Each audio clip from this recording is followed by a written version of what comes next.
Hello friends, welcome to WiFi study. दोस्तों, स्वागत करता हूं आप सभी का WiFi study part fun academy पर। Good evening my dear friends, कैसे हो आप लोग? उम्मीद करता हूं कि बहुत अच्छे होंगे, शानदार होंगे, ज़बरदस्त होंगे और आपकी तैयारी जो है ये भी दोस्तों बहुत अच्छी चल रही होगी। एक बार सभी को गुड इवनिंग, एक बार सभी का पुनः स्वागत WiFi study part fun academy पर। इंडिया के नंबर 1 स्टडी चैनल पर आपका स्वागत करता हूँ। दोस्तों, उम्मीद करता हूँ कि आप लोग बिल्कुल स्वस्थ होंगे, अच्छे होंगे और ये भी कामना करता हूं कि आप आपके आने वाले एग्जाम में बिल्कुल सफल होने वाले हैं और आपकी तैयारी जो है ये भी दोस्तों बहुत अच्छी चल रही होगी। दोस्तों, एक ज़रूरी सूचना मैं आपको सबसे पहले देता हूं। अन अकेडमी लर्निंग ऐप की अगर बात की जाएगी, अन अकेडमी लर्निंग ऐप आप लोगों को डाउनलोड कर लेना है अगर आपने अभी तक नहीं किया है तो। और यहाँ पर अन अकेडमी लर्निंग ऐप पर दोस्तों आप मुझे फॉलो कर लीजिएगा।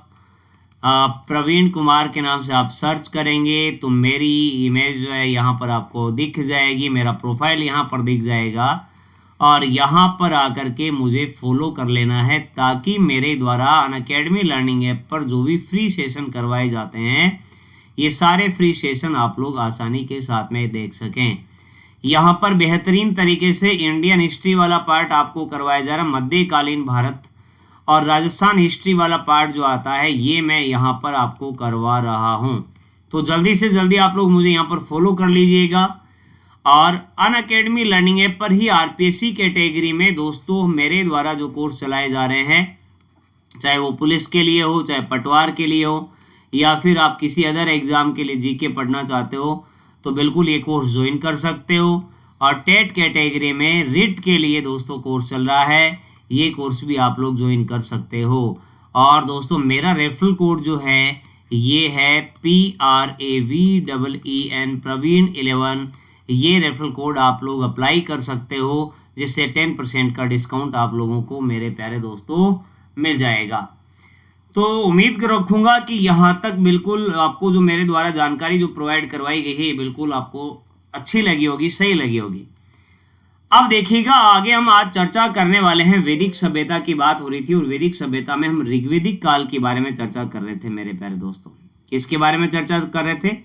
ऋग्वैदिक काल और उत्तर वैदिक काल। मैंने आपको 2 पार्ट में डिवाइड किया था। वैदिक कल्चर की अगर बात की जाएगी उसके आगे हम जानने वाले हैं ऋग्वैदिक काल के और जो महत्वपूर्ण तथ्य आते हैं उनके बारे में। तो मेरे प्यारे दोस्तों, मैंने आपको कल जो है ये बताया था कि वैदिक समाज जो है ये दोस्तों आपके पितृसत्तात्मक समाज था। पितृसत्तात्मक समाज का मतलब क्या हुआ? मैंने आपको ये बताया कि दोस्तों संपत्ति के ऊपर पुत्र ही उत्तराधिकारी हुआ करता था। लेकिन दोस्तों यहाँ पर अगर हम चर्चा करेंगे नारी के सम्मान की तो नारी को यहाँ पर पर्याप्त सम्मान प्राप्त था। नारी को समाज में पर्याप्त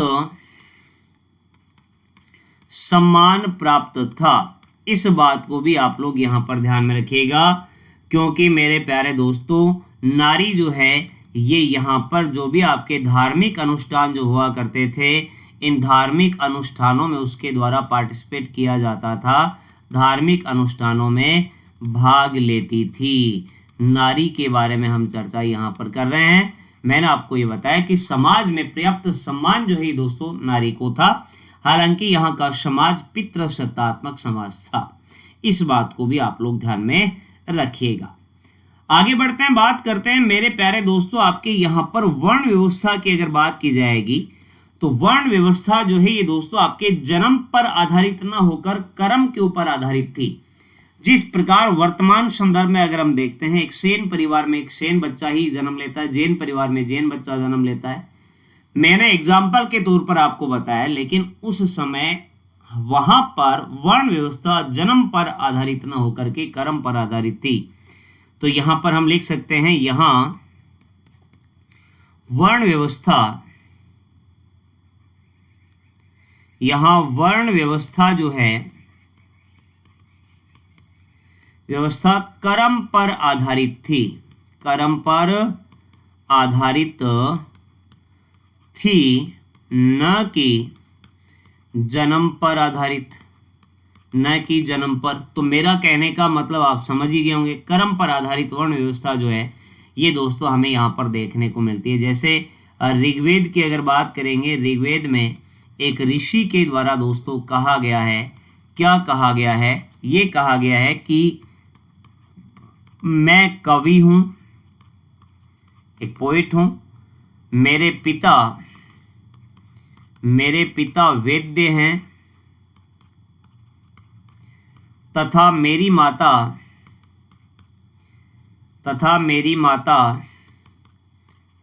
अन्न पीसती है। तो मेरा कहने का मतलब यह है कि यहाँ पर वर्ण व्यवस्था जो है कर्म के ऊपर आधारित है, न कि जन्म के ऊपर आधारित यहाँ पर वर्ण व्यवस्था थी। लेकिन मेरे प्यारे दोस्तों, आपको पता होगा कि ऋग्वेद के अंतिम काल में वर्ण व्यवस्था जो है ये दोस्तों दृष्टिगोचर अपने को देखने को मिलती है। कैसे? अगर हम चर्चा करेंगे मेरे प्यारे दोस्तों, ऋग्वेद का जो 10वां मंडल आता है उसकी बात अगर हम करेंगे, ऋग्वेद का जो 10वां मंडल है और 10वां मंडल की अगर बात की जाएगी, इसके पुरुष सूक्त की अगर हम चर्चा करते हैं, ऋग्वेद के 10वें मंडल को पुरुष सूक्त भी कहा जाता है।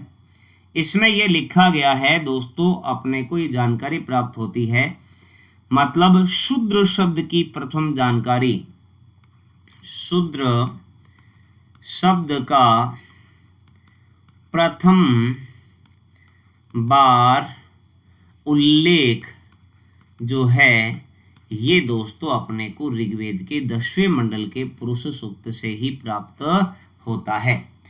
तो ये महत्वपूर्ण जानकारियां मैंने आपको बताई हैं। ऋग्वेदिक काल की चर्चा हम कर रहे हैं। पितृशतात्मक समाज यहाँ का था, हालांकि नारी को भी पर्याप्त सम्मान यहाँ पर दिया जाता था। उसके द्वारा, नारी के द्वारा धार्मिक अनुष्ठानों में पार्टिसिपेट किया जाता था, धार्मिक अनुष्ठानों में भाग लेती थी। यहाँ पर वर्ण व्यवस्था आपके कर्म पर आधारित थी, न कि जन्म पर। और ऋग्वेद में दोस्तों एक ऋषि के कथन की बात अगर हम करेंगे, उसके द्वारा ये कहा गया, मैं कवि हूँ, मेरे पिता वैद्य हैं और मेरी माता जो है ये अन्न पीसती है। तो इस बात से अपने को ये जानकारी प्राप्त होती है कि दोस्तों यहाँ पर वर्ण व्यवस्था जो आती है ये कर्म के ऊपर आधारित थी। आगे बढ़ते हैं, बात करते हैं मेरे प्यारे दोस्तों। मैंने आपको ये भी बताया कि ऋग्वेद के 10वें मंडल की अगर बात की जाएगी, पुरुष सूक्त की अगर हम चर्चा करते हैं, यहाँ पर अपने को शूद्र शब्द की जानकारी जो है दोस्तों प्राप्त होती है। यहाँ तक बिल्कुल कॉन्सेप्ट आपका क्लियर हो गया होगा। आगे बढ़ते हैं, बात करते हैं मेरे प्यारे दोस्तों और इम्पोर्टेंट महत्वपूर्ण तथ्य जो आते हैं उनके बारे में। दोस्तों ऋग्वेदिक काल की हम चर्चा कर रहे हैं और ऋग्वेदिक काल में दास प्रथा का प्रचलन था। इस बात को आप लोग ध्यान में रखिएगा। दास प्रथा का प्रचलन जो है ये दोस्तों अपने को यहाँ पर देखने को मिलता है। और जो दास हुआ करते थे उनसे आपके कृषि कार्य करवाए जाते थे। क्या मैंने आपको ये बताया था कि ऋग्वेदिक काल की अगर हम चर्चा करते हैं तो आपके जीवन का मूल आधार पशुपालन और कृषि को बताया गया है, ये तो आपको पता ही होगा।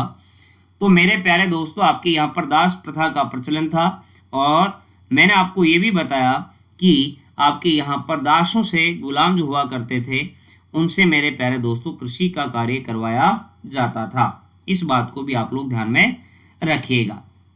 आगे बढ़ते हैं, बात करते हैं मेरे प्यारे दोस्तों और इम्पोर्टेंट बातें जो आती हैं उनके बारे में। चर्चा अभी हम कर रहे हैं ऋग्वेदिक काल की। तो देखिएगा ऋग्वेदिक काल में दास प्रथा का प्रचलन था।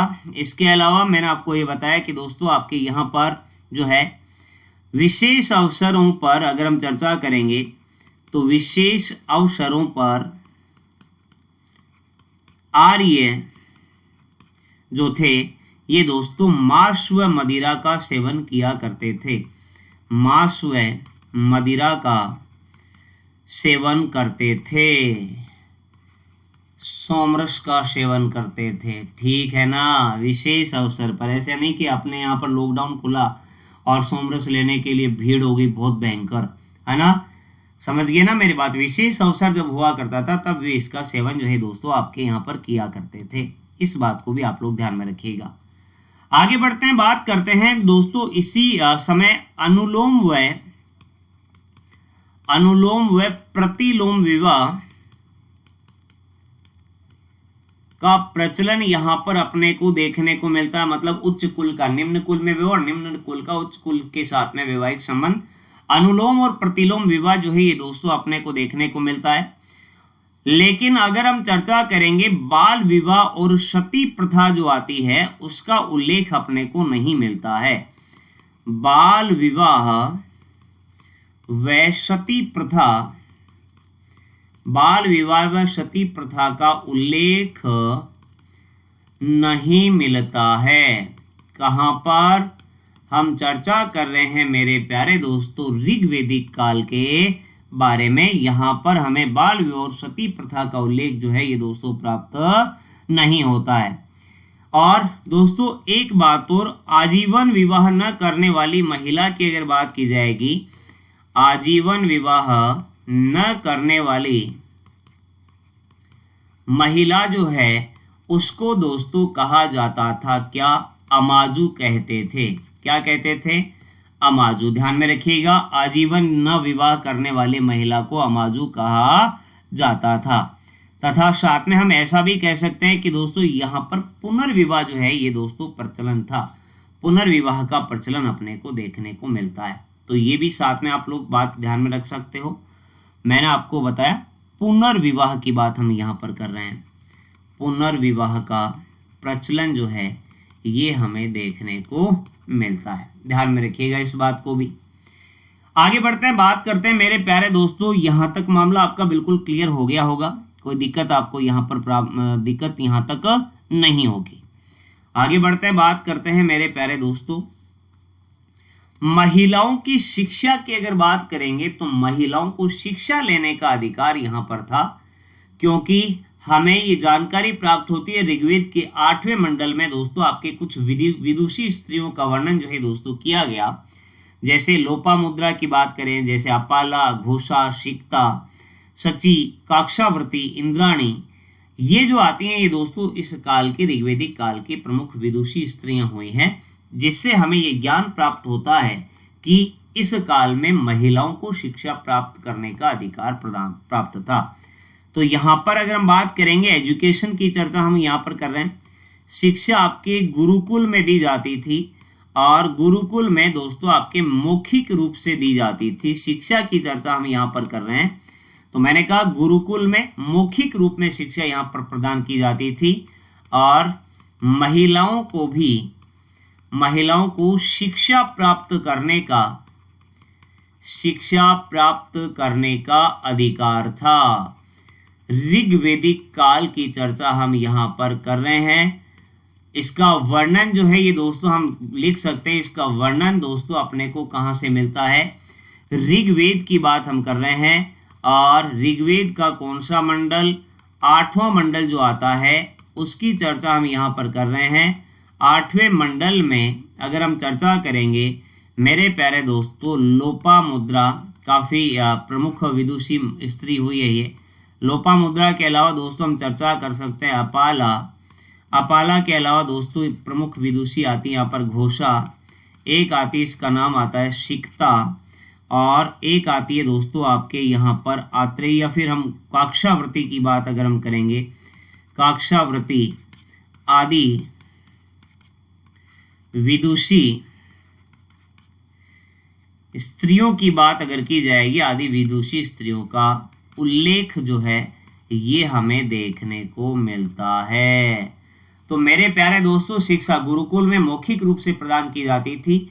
महिलाओं को शिक्षा प्राप्त करने का अधिकार था और इसका वर्णन मैंने आपको ये बताया ऋग्वेद के 8वें मंडल में मिलता है अपने को। लोपामुद्रा, अपाला, घोषा, सिक्ता, काक्षावर्ती आदि विदुषी स्त्रियों का उल्लेख जो है ये दोस्तों इसमें किया गया है। इस बात को भी आप लोग ध्यान में रखिएगा।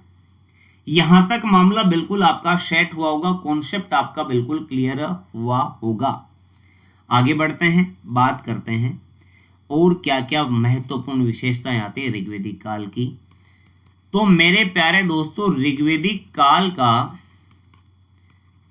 मुख्य आधार जो आता है ये क्या था, आपको मैंने प्रारंभ में भी बताया था। मुख्य आधार दोस्तों आपके पशुपालन व कृषि को हम ये कह सकते हैं कि यहाँ का जो इकोनॉमी था, यहाँ की जो आर्थिक स्थिति थी वो दोस्तों आपके पशुपालन और कृषि के ऊपर आधारित आती है।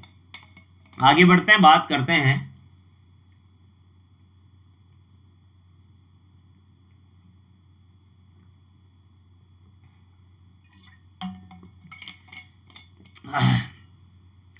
चलिएगा, आगे बढ़ते हैं मेरे प्यारे दोस्तों।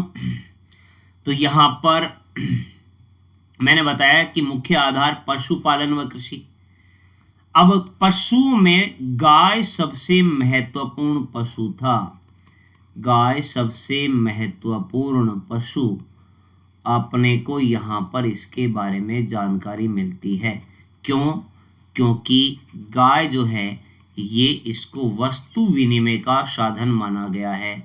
वस्तु विनिमय का साधन, तो इसका मतलब हम ये कह सकते हैं कि दोस्तों व्यापार जो हुआ करता था ये व्यापार वस्तु विनिमय पर ही हुआ करता था, और गाय को वस्तु विनिमय का साधन जो है ये दोस्तों माना जाता था। और ऐसा भी उल्लेख हमें मिलता है कि गाय को युद्ध का पर्याय माना जाता था। मतलब युद्ध का कारण जो है, अधिकांश लड़ाइयाँ जो है ये दोस्तों आपके गाय और पशुओं के लिए लड़ी जाती थी। तो हम ये ऐसा लिख सकते हैं कि अधिकांश युद्ध गाय व पशुओं के लिए लड़े जाते थे। तो सर्वाधिक महत्वपूर्ण पशु मैंने आपको बताया कि यहाँ पर सर्वाधिक महत्वपूर्ण पशु गाय था। इसको वस्तु विनिमय का साधन बताया गया है, और अधिकांश युद्ध जो है ये दोस्तों आपके गाय और पशुओं के लिए ही लड़े जाते थे। ऐसा भी उल्लेख जो है ये दोस्तों हमें प्राप्त होता है। यहाँ तक मामला बिल्कुल सेट हो गया होगा। इसी प्रकार दोस्तों और इम्पोर्टेंट बात मैंने आपको बताई कि यहाँ का व्यापार जो था, इस व्यापार की अगर बात करेंगे तो ये दोस्तों आपके वस्तु विनिमय के ऊपर आधारित आता है। मतलब एक वस्तु के बदले दूसरी वस्तु को प्राप्त करना, ये आपका वस्तु विनिमय व्यापार जो है ये हमें यहाँ पर देखने को मिलता है। और इसी प्रकार दोस्तों एक तो गाय को यहाँ पर वस्तु विनिमय का साधन माना गया है। इसी प्रकार दोस्तों एक आपका निष्क हुआ करता था, जिसको गले का आभूषण जो हुआ है वो आपके यहाँ पर हुआ करता था। निष्क की अगर हम बात करेंगे, यह आपके एक गले का आभूषण था। क्या था? गले का आभूषण। और ये निष्क जो है इसका प्रयोग भी वस्तु विनिमय में किया जाता था। तो इसका प्रयोग भी वस्तु विनिमय में किया जाता था। इस बात को भी आप लोग ध्यान में रखिएगा। मैंने आपको ये बताया निष्क जो आता है गले का आभूषण, इसका प्रयोग भी यहाँ पर वस्तु विनिमय के रूप में होता था। तो इस बात को भी आप लोग अवश्य ध्यान में रखेंगे। व्यापार वस्तु विनिमय पर आधारित है। एक तो मैंने आपको बताया गाय जो है ये दोस्तों आपके यहाँ पर गाय के कारण ही अधिकांश युद्ध जो थे ये दोस्तों यहाँ पर लड़े जाते थे। आगे बढ़ते हैं, बात करते हैं मेरे प्यारे दोस्तों आपके यहाँ पर इंपॉर्टेंट बात और जो आती हैं। इस काल के महत्वपूर्ण देवता की अगर बात करेंगे तो इंद्र ऋग्वेदिक काल का सबसे महत्वपूर्ण देवता था। ऋग्वेदिक काल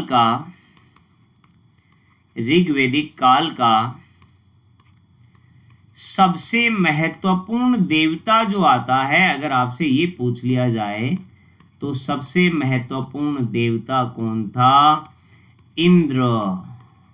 इंद्र था। और इंद्र का उल्लेख जो है ये दोस्तों आपके यहाँ पर इंद्र की स्तुति